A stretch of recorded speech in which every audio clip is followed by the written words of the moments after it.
En esta presentación vamos a hablar acerca de algunos conceptos de fisiología celular.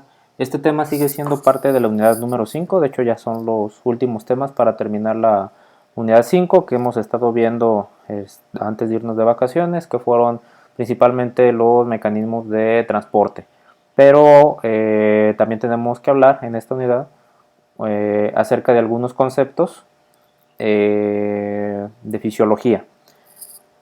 Simplemente son conceptos, no nos vamos a meter mucho a explicar pues los procesos o los fenómenos que se llevan a cabo, porque eso ustedes lo verán un poquito más adelante en otras materias en donde vean fisiología o de fisiología.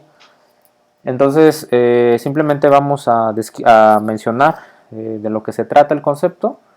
Igual, si ustedes quieren revisar, quieren adentrarse un poco más, en alguno de los libros, en el de biología celular que le subí al grupo al inicio del semestre, por ahí tienen información, y si no en alguna sesión de Skype, pues podemos detallar algunos de estos procesos que ustedes vayan a ver ahorita en esta presentación, ¿sale? Entonces vamos a ver conceptos que son pues sencillos, ¿sale?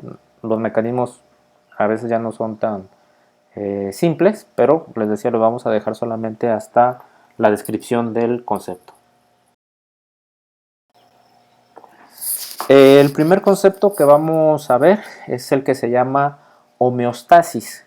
¿Qué es la homeostasis? Ahí viene en la diapositiva. Es pues un conjunto de procesos fisiológicos que van a mantener estable las características del medio interno. Aquí nos podríamos estar refiriendo a la célula, es decir, a las condiciones intracelulares, pero también podríamos estarnos refiriendo, por ejemplo, a organismos pluricelulares como un animal, una planta. Por ejemplo, cuando hablamos de la célula, van a ocurrir fenómenos para mantener este equilibrio, como los que ya vimos precisamente en esta unidad, como por ejemplo los mecanismos de transporte, los que se encargan de transportar moléculas a través de la membrana. Por ejemplo, habíamos hablado de este ejemplo de el sodio y el potasio, que deben de estar en determinadas concentraciones tanto afuera como adentro de la célula. Y para mantener estas determinadas concentraciones, este equilibrio, pues entonces viene esta bomba de sodio y potasio, que es la encargada de mantener estas concentraciones, ¿no? Transportando esos iones a través de la membrana. Entonces, ¿para qué hace eso? Pues para mantener la homeostasis, para mantener ese equilibrio en la célula. Aquí, por ejemplo, cuando nos referimos a organismos pluricelulares, por ejemplo, como un animal o una persona, ¿no? Cuando hablamos fisiología humana, pues por ejemplo podemos hablar de sistemas como el sistema respiratorio, ¿no? Donde los pulmones lo que hacen es intercambiar gases entre los tejidos para llevarles oxígeno y para sacar el dióxido de carbono, que pues es un subproducto, es un desecho de la respiración celular. Por ejemplo, también podríamos hablar de los riñones, que se encargan de trabajar o se encargan de mantener determinadas concentraciones de iones, o por ejemplo el sistema digestivo, que obviamente nos va a proporcionar los nutrientes necesarios para que el organismo pues esté funcionando adecuadamente, ¿sale? Entonces podemos o serían esos los procesos de los cuales estaríamos hablando cuando mencionamos pues la homeostasis. Y estos mecanismos pues obviamente entran también en función cuando existe una perturbación en los organismos o en el medio externo de esa célula o de ese organismo. Por ejemplo,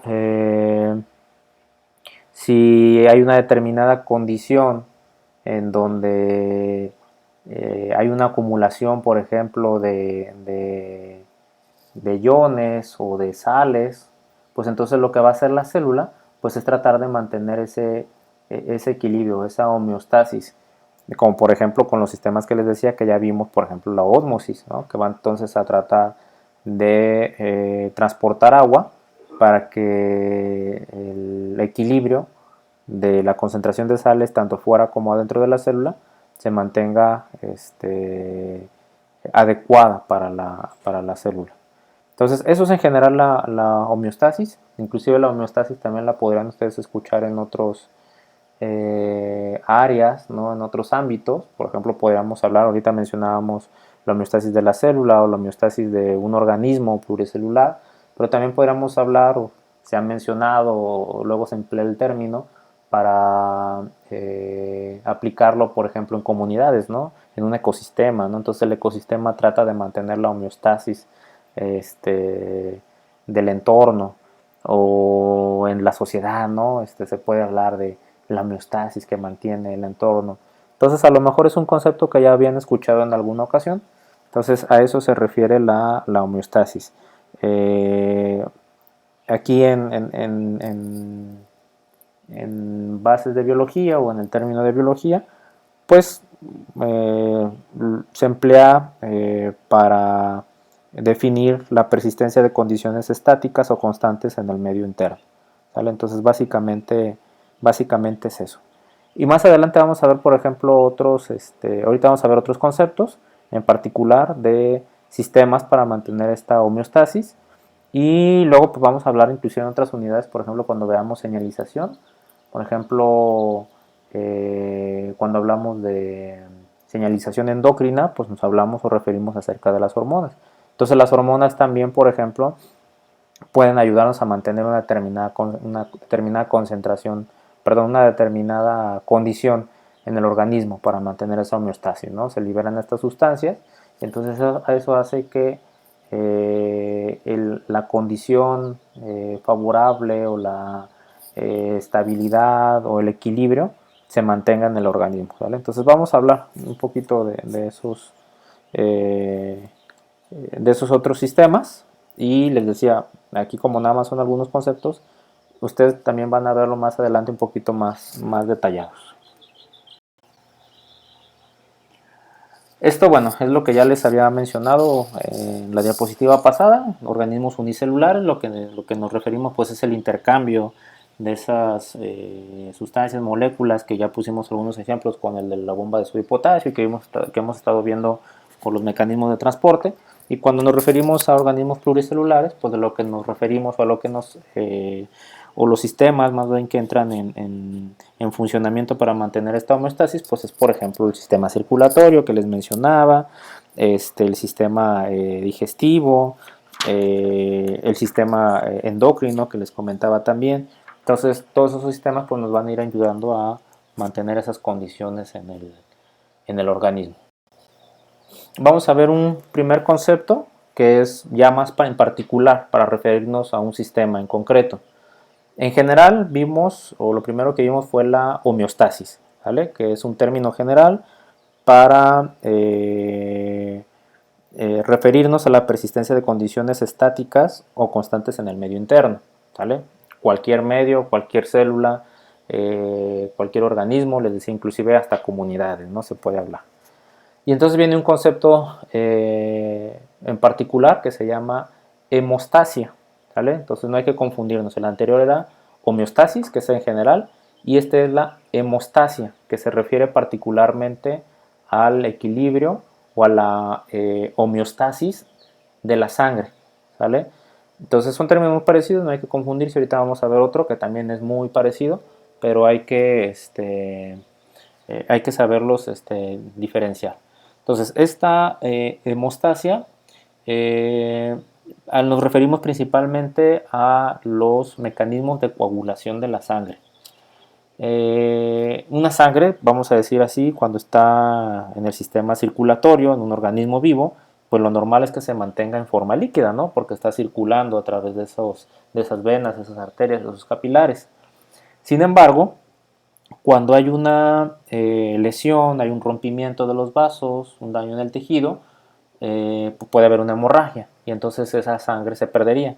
Entonces tiene que venir un mecanismo que compense esa salida de sangre o que evite esa salida de sangre. Entonces lo que tenemos básicamente pues es la formación de un coágulo. Y entonces cuando se forma ese coágulo hay un taponamiento y evita que la sangre siga saliendo.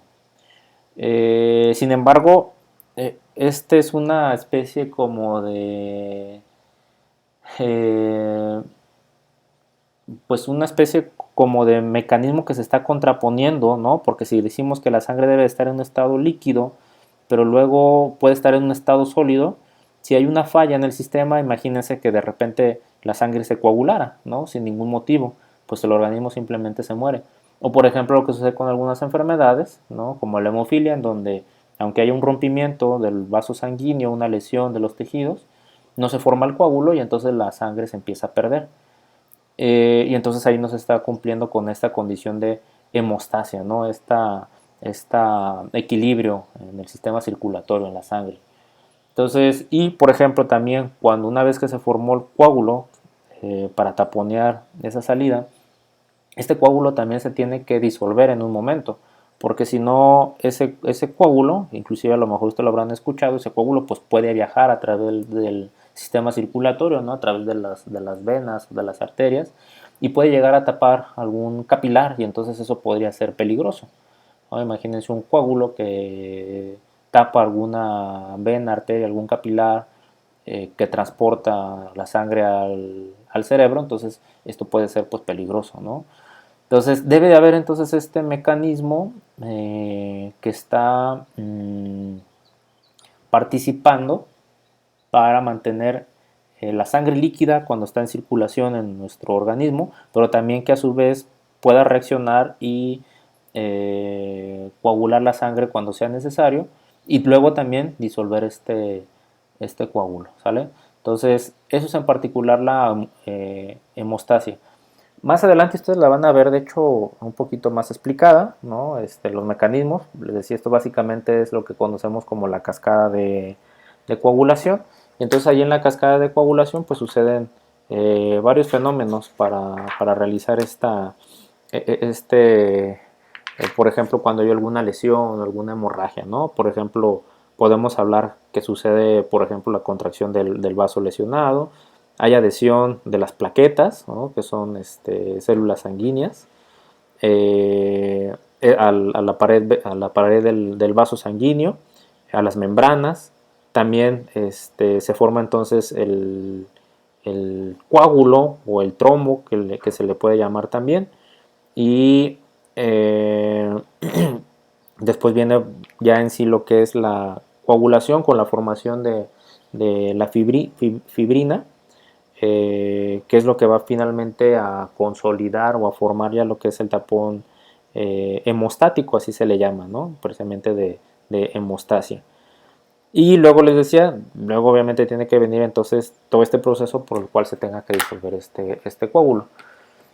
Y es una serie de reacciones, de pasos que van sucediendo cuando hay una hemorragia. Pero eso les decía, lo van a ver ustedes un poquito más adelante, un poquito más explicado en alguna clase de fisiología.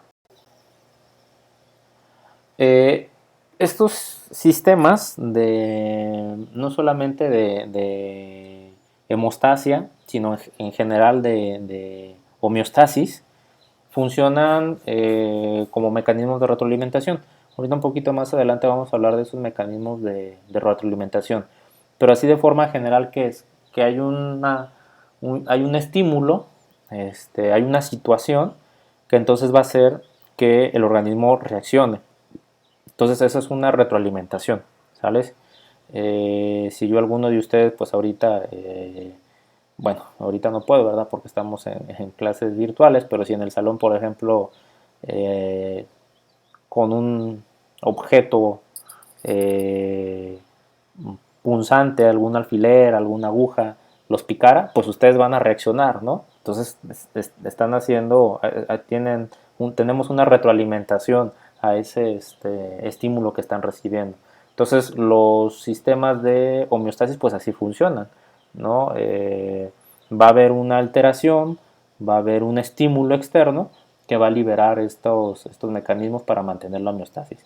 ¿Cuál es, por ejemplo, en particular la hemostasia? Pues ya quedamos, ¿no? Cuando hay una lesión del vaso, hay un rompimiento, hay daño en el tejido, pues ese es entonces el estímulo, va a ser el fenómeno que va a desatar, ¿no? Que va a desequilibrar mis condiciones internas para que entonces se vengan estos mecanismos de hemostasia en la sangre en particular, ¿vale?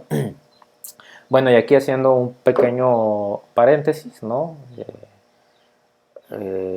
Dejando un poquito la parte más técnica, por ahí a los que les gusta esto del anime, seguramente lo habrán visto, ¿no? En un anime que se llama Cells at Work, ahí hablan de algunos fenómenos, ¿no? Que pasan en el organismo, y entonces hay un capítulo que precisamente hablan acerca, ¿no? De una hemorragia que sucede ahí y pues representan lo que sería una cascada de coagulación. Entonces seguramente alguno lo habrá visto, si no, pues y les gusta esto del anime, que yo sé que sí, sé que tengo varios otakus ahí en el salón, pueden buscar ese capítulo, ¿no? De Cells at Work. Igual si yo lo tengo por aquí, lo voy a buscar, se los publico, al que le guste pues lo puede ver, ¿no?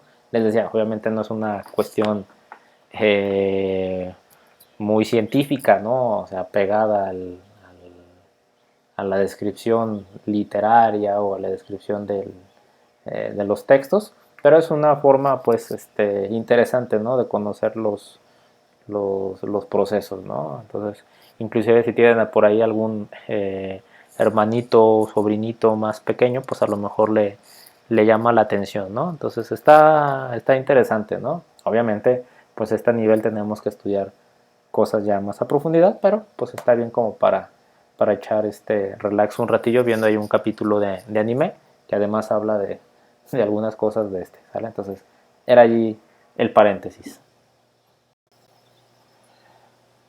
Hay otro término también que son muy parecidos, se llama hematosis, ¿sale? Entonces vamos recapitulando un poquito. Homeostasis es en general, ¿sale? Es el mantenimiento de las condiciones del medio interno, esa es la homeostasis en general. Luego el que acabamos de ver que es con la sangre es la hemostasia, ¿sale? Así como los hemos, hemostasia, ¿sale? Y luego tenemos otro que se llama hematosis, ¿vale?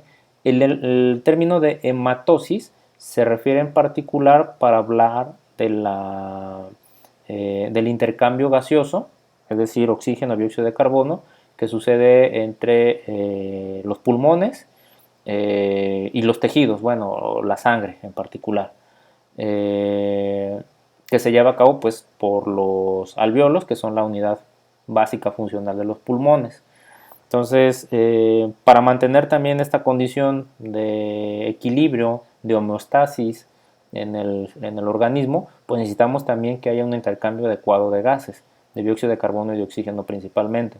Entonces, esta hematosis a eso se refiere, al intercambio gaseoso. Y entonces aquí estamos hablando, si en el anterior hablábamos del sistema circulatorio, pues entonces aquí nos estamos refiriendo al sistema respiratorio, ¿no? Y ya estos mecanismos, pues algo, bueno, mencionamos un poquito tal vez acerca de, por ejemplo, cómo se transportan los gases, como el oxígeno y el dióxido de carbono a través de las membranas, que lo hacen a través de difusión simple y entonces no requieren ningún otro tipo de ayuda como proteínas o energía, como los transportes activos. Entonces ya algo comentamos, el oxígeno y el dióxido de carbono van a transportarse a través de las membranas de una forma pues rápida y sencilla, ¿no? A través de la difusión simple. Esto entonces es también importante porque además obviamente de proporcionar oxígeno, por ejemplo, a las células y que desechen el dióxido de carbono que están generando por la respiración celular, este intercambio gaseoso también ocasiona que se mantenga otra condición en la sangre, que es un parámetro que comentamos en alguna ocasión, que es el pH. Entonces el pH, que es una medida, ¿no?, de la acidez, también se ve controlada, se ve regulada por este intercambio gaseoso, entre otros fenómenos, ¿no? Pero el intercambio del dióxido de carbono y el oxígeno interviene para que se mantenga una determinada nivel de acidez o un determinado pH en la sangre. Entonces eso también es importante, porque si el pH de la sangre cambia, entonces el organismo también puede entrar ahí en algunos problemas. Entonces, bueno, esto obviamente sucede, les decía, en el alveolo, que es de lo que están formados los pulmones, con los vasos capilares, que son los que están transportando ese oxígeno y ese dióxido de carbono a través de los tejidos. Entonces, en resumen, la hematosis consiste en el movimiento neto del oxígeno desde el aire alveolar, es decir, desde el aire que está en los pulmones hacia la sangre, y del dióxido de carbono que se encuentra en la sangre hacia los pulmones o hacia el aire alveolar. ¿Vale? Entonces, eso es en términos sencillos y de forma resumida. En la siguiente diapositiva vamos a ver una animacióncita que nos habla precisamente de esto mismo de una forma sencilla.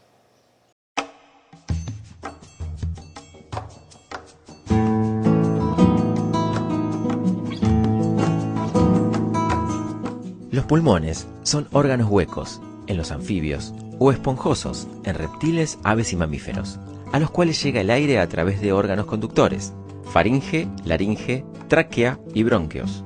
Dentro de los pulmones existen cavidades llamadas sacos alveolares, que presentan paredes muy delgadas y permeables. A través de estas paredes se produce el paso del oxígeno desde el pulmón a la sangre y el pasaje de dióxido de carbono desde la sangre hacia el pulmón para su eliminación, mediante el proceso de hematosis. La hematosis es el intercambio gaseoso a nivel pulmonar. Es un proceso que ocurre en la barrera alveolo-capilar. En este proceso, el intercambio ocurre por difusión, es decir, el oxígeno que está en los alveolos pasa a la sangre para ser llevado a las células donde hay menos concentración de oxígeno. El dióxido de carbono es expulsado por las células a la sangre, donde posteriormente pasa a los alveolos para ser expulsados en la exhalación. La sangre cargada de dióxido de carbono se denomina carbooxigenada, mientras que la cargada de oxígeno se denomina oxigenada.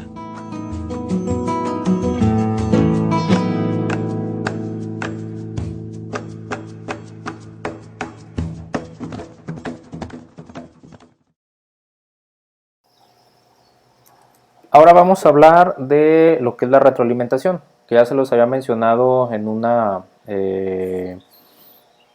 diapositivas anteriores, ¿sale? Ya quedamos, por ejemplo, que pues esto de la homeostasis se hace o es el mecanismo por el cual la célula, el organismo o inclusive comunidades pues mantienen un equilibrio a su interior, ¿sale? Por ejemplo, en el cuerpo humano, tenemos miles de sistemas de control. Los más complicados son los sistemas de control genético que van a operar dentro de las células para vigilar la función intracelular y obviamente todos los procesos de la vida. Pero dentro de los órganos también operan muchos otros sistemas para controlar las funciones de porciones individuales de los órganos, ¿vale? No solamente a nivel celular, sino también a nivel sistémico, a nivel de sistemas. Hay, por ejemplo, sistemas que actúan a través de todo el organismo para controlar las relaciones entre los distintos órganos. En las diapositivas pasadas, por ejemplo, les mencionaba esto de la hematosis, que es el intercambio gaseoso, pero que no solamente, pues obviamente lo que hace es transportar el oxígeno y sacar el dióxido de carbono de los tejidos, sino que al hacerlo también va a regular otra condición que tiene la sangre, que es el pH. Y entonces muchos de los sistemas están interconectados entre sí. Y lo veamos a nivel celular también, cuando hablábamos en esta unidad precisamente de los mecanismos de transporte, ¿no? Veíamos que una célula no tiene un mecanismo de transporte, puede tener todos los sistemas, los mecanismos de transporte necesarios, y muchos de ellos están a su vez, digámoslo así, acoplados para mantener entonces las condiciones favorables adentro de la célula, ¿no? El transporte de la glucosa, de los iones, que a su vez tienen que pasar de esa glucosa, por ejemplo, de los vasos sanguíneos a los tejidos, y entonces cómo se transportan con la vía de otra molécula, y luego entonces hay un sistema, es un sistema complejo, todo está intercomunicado entre sí. Refiriéndonos nuevamente a la parte que son las células, generalmente células y organismos o sistemas se ven regulados por sistemas de retroalimentación. Podemos hablar de sistemas de retroalimentación en la célula, en rutas metabólicas, por ejemplo, en el metabolismo, en las reacciones que ocurren adentro de una célula, o también podemos hablar de retroalimentación, que son señales que se dan en los sistemas, en los organismos, en los órganos, por ejemplo, del ser humano. ¿Vale? Entonces esto no es exclusivo de órganos y sistemas o de la célula, ¿sale? Se aplica en estas dos partes que estamos viendo ahorita o que estamos comentando ahorita, que es precisamente, les decía, la retroalimentación. Más adelante seguramente ustedes pues, van a ver ejemplos, ¿no? de sistemas de retroalimentación, por ejemplo el que ya comentamos un poquito, que es el de la cascada de coagulación. Ahorita vamos a verlo como un ejemplito de sistema de retroalimentación, pero van a ver ustedes más adelante en otras clases más ejemplos, aunque no se los mencionen pues que son sistemas de retroalimentación, ustedes saben que son van a saber que son sistemas de retroalimentación por cómo funcionan. Y también aquí, bueno, les voy a dejar una tareita para que investiguen algunos sistemas de retroalimentación. Entonces, hay dos tipos de retroalimentación, negativa y positiva. Bueno, primero, ¿por qué retroalimentación? Retroalimentación es porque se da una respuesta cuando hay una señal del medio externo o cuando hay un desequilibrio en el medio externo o un cambio en la condición. Y entonces hay una respuesta en base a eso. Es una retroalimentación, ¿vale? Entonces, es por ejemplo, si yo les digo que van a reprobar, ¿no? Que si no se ponen a estudiar van a reprobar, entonces yo les estoy dando una señal, estoy generando un estímulo en ustedes.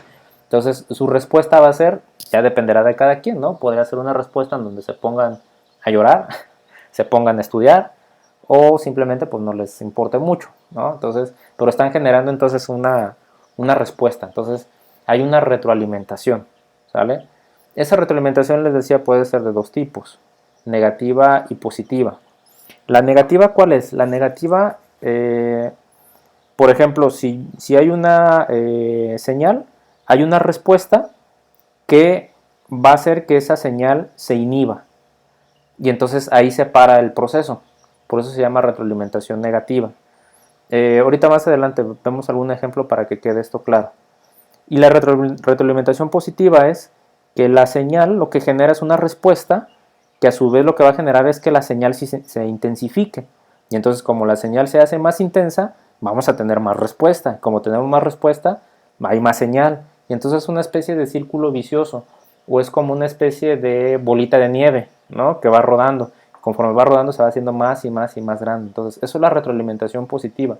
En la negativa lo que sucede es que se corta el proceso, ¿no? Hay una señal que genera una respuesta que va a cortar esa señal o esa perturbación que está habiendo en el medio externo. Pero en la positiva no.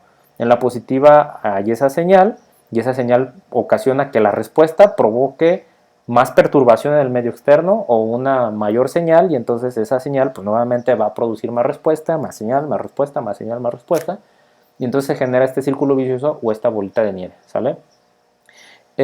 Los sistemas de retroalimentación negativas son más comunes en los organismos. Los sistemas de retroalimentación positiva son pocos comunes. Los que hay son más que nada o son más bien sistemas o son en procesos patológicos, es decir, cuando hay una enfermedad o cuando hay una alteración, es cuando se dan más sistemas de retroalimentación positiva. Generalmente el organismo o las células para mantener esa homeostasis lo hacen a través de sistemas de retroalimentación negativa, ¿vale? Ahorita vemos unos ejemplos en las diapositivas más adelante. Esto de la retroalimentación también nos va a servir un poco para entender lo que vamos a ver en otra unidad, que es la siguiente unidad, que es la de señalización, porque de hecho así es como se llevan a cabo las cascadas de señalización o los componentes de señalización que vamos a ver en la unidad siguiente. Y entonces aquí tenemos un diagrama de lo que es un sistema de retroalimentación. Lo que hay primero pues es un estímulo, ¿no? Hay una modificación, hay una alteración en la homeostasis, ¿vale? Ese va a ser el primer primer componente de nuestro sistema de retroalimentación. Y entonces, obviamente ese cambio o ese estímulo lo que va a hacer es pues modificar mi condición controlada que tengo, ya sea al interior de la célula o en el sistema donde estoy hablando. Esa señal obviamente luego va pues a un receptor. Les decía, vamos a ver algunas de estas cuestiones en la siguiente unidad cuando hablemos de señalización.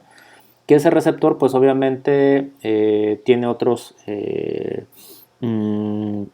pues tiene otros componentes que van a hacer que la señal llegue hasta donde tiene que ir. Lo vamos a revisar en la siguiente unidad, lo vamos a detallar un poquito más allá. Ahorita lo que quiero que veamos es en general el sistema de retroalimentación. Y entonces esa señal lo que va a producir al final de cuentas es una respuesta, ¿sale? Y entonces esa respuesta lo que tiene como propósito es modificar la condición que está generando esa perturbación o ese cambio, ¿vale? Y entonces por eso vemos, si se fijan en el último, que es la respuesta, hay una flecha punteada que va hasta arriba. ¿Por qué? Porque esa respuesta va a incidir en uno de los primeros pasos de esa cascada de retroalimentación que vemos. Es decir, va a ir a hacer un efecto al inicio. Si esto fuera, por ejemplo, una retroalimentación negativa, lo que haría esta respuesta es cortar o parar lo que está sucediendo ahí en el inicio para que entonces se detenga toda la cascada de señalización. ¿Sale? Entonces, esto es un ejemplo de retroalimentación general. Si por ejemplo fuera retroalimentación positiva, lo que sucede cuando esa flecha va a los bloques de más arriba, a la primera condición que es el número 2, que es la condición controlada, si fuera una retroalimentación positiva, lo que hace es incrementar esa señal. Y entonces hay más y más y más y se repite el ciclo. Ese ciclo que vemos que está ahí formado por la línea punteada, por la flecha punteada, se estaría repitiendo, se estaría repitiendo. En el negativo no. Lo que haría la línea punteada es que va y ahí detiene y se para entonces todo el proceso. Entonces, eso es de manera general el sistema de retroalimentación. Entonces, les decía, la retroalimentación positiva es la que va a desencadenar una amplificación de la respuesta, ¿vale? Se genera un estímulo, se genera un cambio en una de las condiciones o una perturbación, pero entonces lo que hace esa señal es amplificar una respuesta, o es producir una respuesta que va a amplificar nuevamente la señal. Y entonces les decía, se hace una especie de círculo vicioso o se hace una especie de bolita de nieve, ¿no? Que empieza a crecer y crecer. Ya les había comentado, generalmente las retroalimentaciones positivas se presentan cuando tenemos algún problema, alguna alteración, cuando es un mecanismo patológico. Generalmente, si hay algunos sistemas de retroalimentación positivos que sí pueden funcionar, digamos, o deben de operar así de forma normal, como retroalimentaciones positivas. Ahorita les podría dar un ejemplo, pero quiero que mejor se los lleven de tarea, ¿vale? Entonces les voy a subir una tarea a Google Classroom para que ustedes investiguen algunos ejemplos de retroalimentación positivas y negativas. Positivas que pueden ser tanto patológicas o anormales, como retroalimentaciones positivas que pueden ser normales, aunque esas son muy poquitas, les decía. Bueno, entonces eso es la retroalimentación.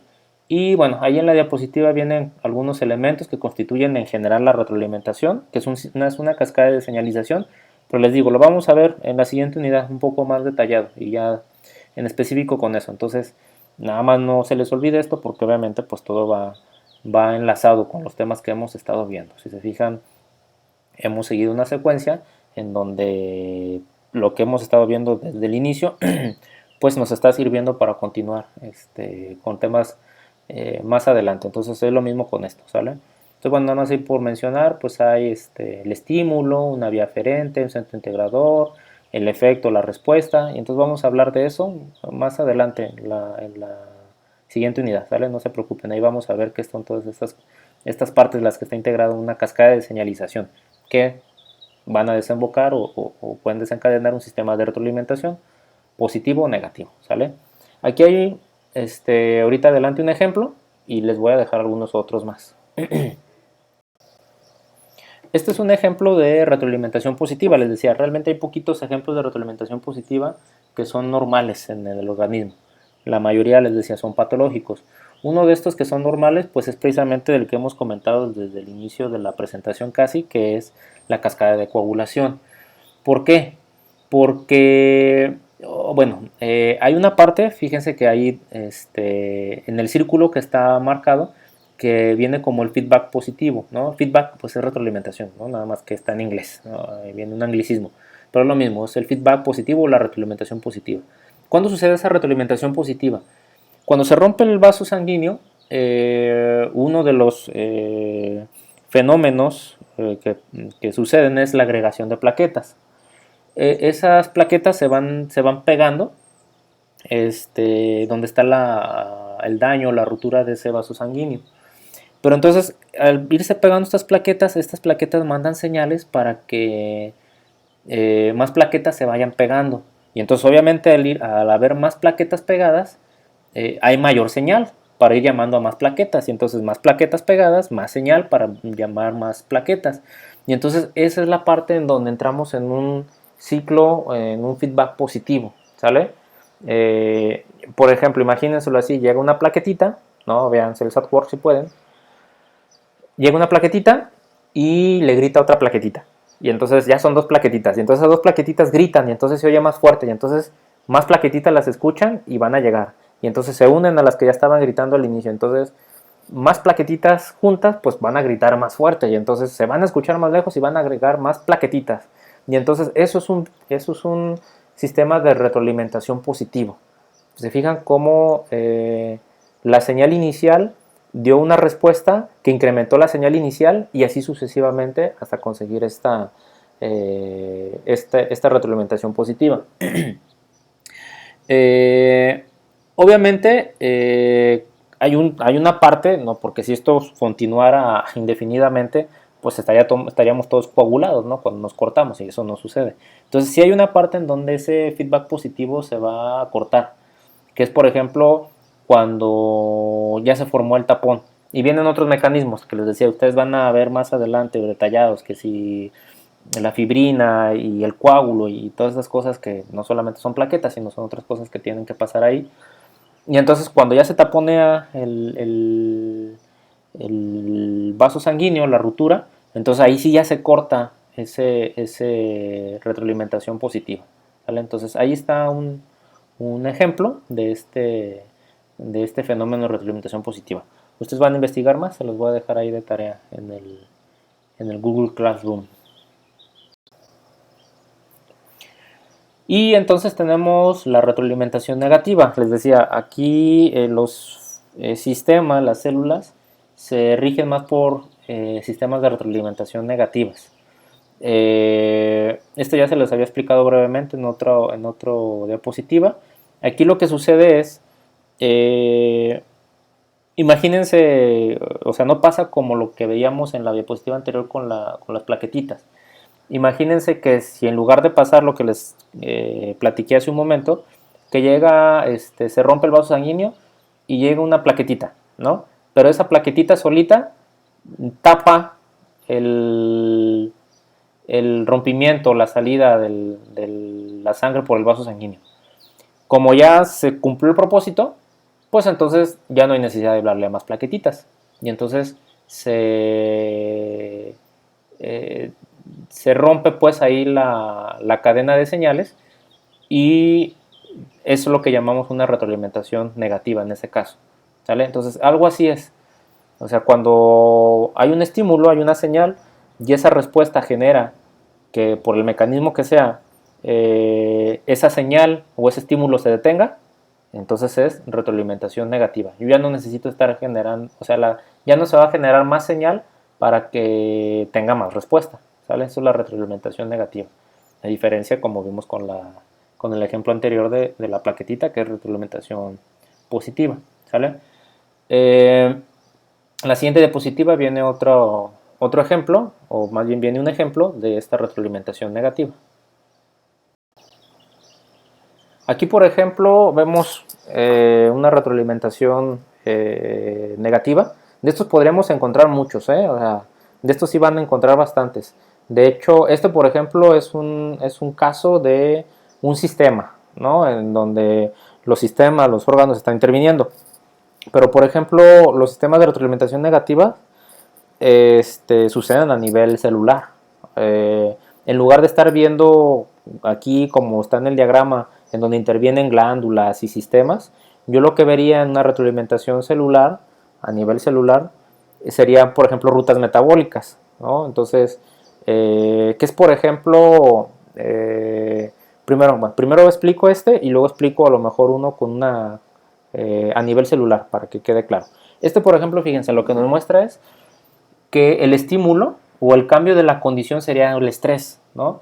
Entonces, ahí ustedes como personas van a sufrir un estrés, ¿no? El que sea, ¿no? Imagínense, vamos a poner así, antes de explicar aquí el ejemplito como está aquí, imagínense que de repente ustedes van por la calle y se les aparece un tigre o un león. ¿Qué van a hacer? O sea, ¿qué va a hacer su organismo? Su organismo inmediatamente va a empezar a segregar hormonas, ¿no? Va a empezar a segregar sustancias como la adrenalina. ¿Para qué? Para que sus vasos se dilaten, su corazón se contraiga más rápido, haya un aumento en el flujo sanguíneo y entonces ustedes puedan pegar la carrera, ¿no? Y corran desesperados salvándose la vida porque el león se los va a comer. Entonces, cuando ustedes ya ven que el león, el caso les hizo, se quedó por allá, o se pusieron a salvo en algún lugar, entonces reduce ya el estrés, esa situación de peligro, y entonces se para el estímulo, ¿no? Y eso es bueno porque no podemos estar todo el tiempo con niveles de estrés, o por ejemplo con la adrenalina hasta tope, porque pues eso nos perjudicaría. Imagínense que ese estrés nos da más estrés, o que la liberación de adrenalina nos desata más adrenalina y más adrenalina y más adrenalina, pues nos morimos, ¿no? Porque el corazón se vuelve loco, nuestro sistema va a estar funcionando a todo lo que da y se van a morir, ¿no? Entonces se para ese estímulo y entonces vuelve nuevamente a la normalidad, a la calma, vamos a decirlo así, ¿no? Y podemos tener muchos ejemplos como de ¿no? Imaginen, pues si alguna vez eh, yo creo que no, pero alguna vez a lo mejor les ha pasado que están en una situación de estrés con mucha adrenalina, ¿no? En donde cuando pasa esa situación de estrés, ven por ejemplo que tienen un golpe o tienen una herida y dicen, ah, cariño, pues esto no lo sentí a la hora que me lo hicieron. ¿Por qué? Porque tienen ese nivel de estrés que les está que está haciendo pues que ustedes mantengan esa condición que los pueda mantener fuera del peligro, ¿no? Entonces, ese sería un ejemplo así muy, a lo mejor un poco burdo, pero es lo que sucede con estos sistemas. Entonces ahí tenemos un estrés, ¿no? Y entonces, ¿qué sucede el estrés? Y aquí ya nos habla, por ejemplo, de los glucocorticoides que están cuando tenemos una situación de estrés. Estos glucocorticoides lo que tienden a hacer es disminuir. Y entonces, de tener una condición normal, una determinada concentración de glucocorticoides, lo que sucede con esta situación de estrés es que va a bajar estos glucocorticoides. Y entonces, ¿qué sucede? Se desata toda una cascada de señalización. ¿Qué sucede? El hipotálamo, entonces, para compensar eso, manda señales a la pituitaria. Todas estas son glándulas que tenemos, ¿no? Entonces el hipotálamo manda señales a la pituitaria y entonces esa pituitaria luego manda señales a las suprarrenales, que es finalmente donde se producen los glucocorticoides. Entonces, cuando se libera el estrés, el hipotálamo es chismoso, va, le dice a la pituitaria a su vez va y le dice a las suprarrenales, y entonces las suprarrenales empiezan a producir glucocorticoides para liberarlos a la sangre. Y entonces, como está liberando glucocorticoides, los niveles de esta sustancia se regulan, llegan a la normalidad y entonces el hipotálamo pues ya deja de mandar esa señal, detecta que hay concentraciones adecuadas de los glucocorticoides y simplemente pues ya no va y le dice nada a la pituitaria, ¿no? Y ya se cortó entonces esa cadena. Entonces este es un ejemplo de retroalimentación. Les decía, pueden tener también el ejemplo adentro de una célula. Aquí estamos hablando de glándulas que van enviando señales a otras para que finalmente la suprarrenal produzca los glucocorticoides que necesita. Pero si hablamos, por ejemplo, a nivel celular, podría ser, y voy a buscar, por ahí tengo no sé si alguna vez se los puse, creo que no, voy a buscar, por ejemplo, qué sucede cuando un microorganismo, por ejemplo, tiene determinada carbohidrato en su medio externo. Por ejemplo, si tiene lactosa y el microorganismo tiene la capacidad de consumir esa lactosa, se activa una serie de señales pues, para que la lactosa pueda ser consumida. Lo voy a buscar y se los voy a poner, pero se los explico así de manera pues sencilla. Imagínense que está un microorganismo y en ese medio en donde está pues no hay azúcar de ningún tipo, ¿no? Entonces pues lo que necesita para aprovechar ese azúcar pues simplemente no se produce. O sea, yo para qué voy a producir algo que no hay, ¿no? Que no existe. O sea, si no hay azúcar pues no necesito todo mi sistema enzimático necesario para aprovechar ese azúcar. Pero luego entonces, por algún motivo, hay azúcar en el medio externo, lactosa, por ejemplo. Entonces, la célula detecta esa lactosa y entonces esa es la señal, la presencia de lactosa. Y entonces esa lactosa lo que va a hacer es mandar entonces la señal para que la célula, entonces ahora sí empiece a producir todo lo que requiere para asimilar esa lactosa, para transportarla a través de la membrana, para asimilarla, para metabolizarla. Y entonces ahí es cuando esa sería la respuesta de la célula, generar todo lo que necesita para aprovechar esa lactosa. Y entonces, ¿qué va a pasar? Pues como está generando todo lo que necesita con esa lactosa, la va a consumir y entonces eso va a hacer que la concentración de lactosa en el medio externo se reduzca. Y entonces cuando ya no hay lactosa, entonces la célula deja de producir lo que requiere para aprovechar esa lactosa, porque ya no hay otra vez. Entonces sería un gasto de energía que la célula estuviera produciendo pues enzimas, sustancias que necesita para aprovechar la lactosa, si no hay. Entonces se para el proceso. Hasta que hay otra vez lactosa, se inicia el proceso para producir todo, que a su vez entonces tiene como propósito, o como más bien, como una de las consecuencias que va a tener al final de cuentas, pues es disminuir o desaparecer la lactosa otra vez, y entonces cuando desaparece o disminuye la lactosa, se vuelve a parar el proceso. Entonces eso es un sistema también de retroalimentación negativa, pero que podemos observar a nivel celular, ¿sale? Entonces básicamente son esos. Les voy a dejar una tarea precisamente para que me investiguen sistemas de retroalimentación positiva o sistemas de retroalimentación negativa. Se les voy a decir aquí en la presentación. Van a investigar 3 ejemplos de retroalimentación positiva y 3 ejemplos de retroalimentación negativa. De todas formas se los voy a publicar en el Google Classroom para que todos lo vean, ¿no? Aunque no alcancen a revisar la presentación para el siguiente miércoles, ¿sale? Ahí les pongo la fecha de entrega y las indicaciones, pero eso va a ser la tarea: 3 ejemplos de retroalimentación positiva y 3 ejemplos de retroalimentación negativa, ¿sale? Entonces bueno, con esto terminamos la presentación y más tarde nos vemos por Skype.